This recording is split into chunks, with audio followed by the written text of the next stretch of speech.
திருக்குறளினை எழுதியவர் திருவள்ளுவர். திருக்குறளில் மொத்தம் 1330 குறட்பாக்கள் உள்ளது. 133 அதிகாரங்கள் உள்ளது. ஒரு அதிகாரத்திற்கு 10 குறட்பாக்கள் வீதம் 133 அதிகாரங்கள்.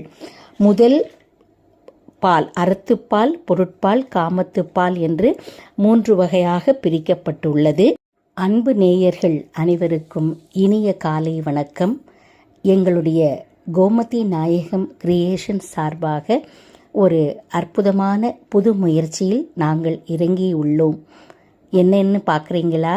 ஆம், தமிழை வளர்க்கக்கூடிய உலக பொதுமறை என்று அனைவராலும் போற்றப்படக்கூடிய நம்முடைய திருக்குறளினை உலக மக்கள் அனைவரிடமும் எடுத்து செல்லும் முயற்சியில் குறிப்பாக குழந்தைகள் ஒவ்வொருவரும் தினமும் திருக்குறளை பயில வேண்டும் என்ற பரந்த நோக்கத்தோடு பிழையில்லாமல் எளிமையான முறையில் அதனை உச்சரித்து படித்து மனப்பாடம் செய்யும் பொருட்டு திருக்குறள் ஒவ்வொன்றையும் அழகாக பிரித்து கூறப்பட இருக்கின்றோம். அதிகாரம் 2, வான் சிறப்பு. மழையினுடைய பெருமையை இந்த அதிகாரத்தில் பார்க்க போகிறோம். வான் நின்று உலகம் வழங்கி வருதலால் தான் அமிழ்தம் என்று உணரற் பாற்று. மழை தவறாது பெய்து உலகத்தை காப்பாற்றி வருகிறது. எனவே அதை அமிழ்தம் என்று உணர வேண்டும். துப்பார்க்கு துப்பாய துப்பாக்கி, துப்பார்க்கு துப்பாய தூவும் மழை. மழையானது உண்பவர்களுக்கு வேண்டிய உணவுப் பொருள்களை உண்டாக்குகிறது. அவ்வுணவுப் பொருள்களை உண்பவர்களுக்கு குடிநீராகவும் பயன்படுவது மழையே ஆகும். விண்ணின்று பொய்ப்பின் விரிநீர் வியன் உலகத்து உள் நின்று உடற்றும் பசி.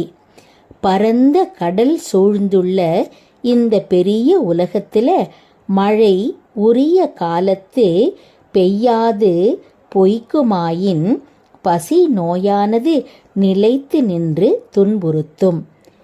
ஏரின் உழார் உழவர் புயல் என்னும் வாரி வளங்குன்றி கால். மழை என்னும் வருவாய் வளம் குறைந்து விட்டால் உழவர் ஏரினால் நிலத்தை உழுது பயிர் செய்ய முடியாது. கெடுப்பதுவும் கெட்டார்க்கு சார்வாய் மற்றாங்கே எடுப்பதுவும் எல்லாம் மழை.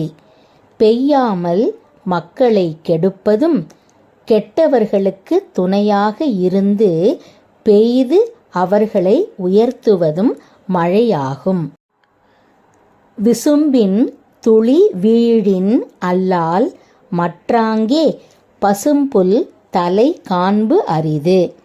வானத்திலிருந்து மழை துளிகள் விழாவிட்டால் பசும்புல்லின் தலையை கூட காண முடியாது.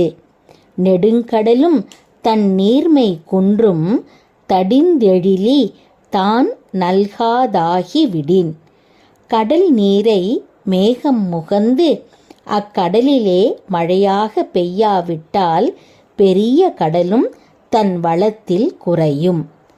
சிறப்பொடு பூசனை செல்லாது வானம் வரக்குமேல் வானோர்க்கும் ஈண்டு.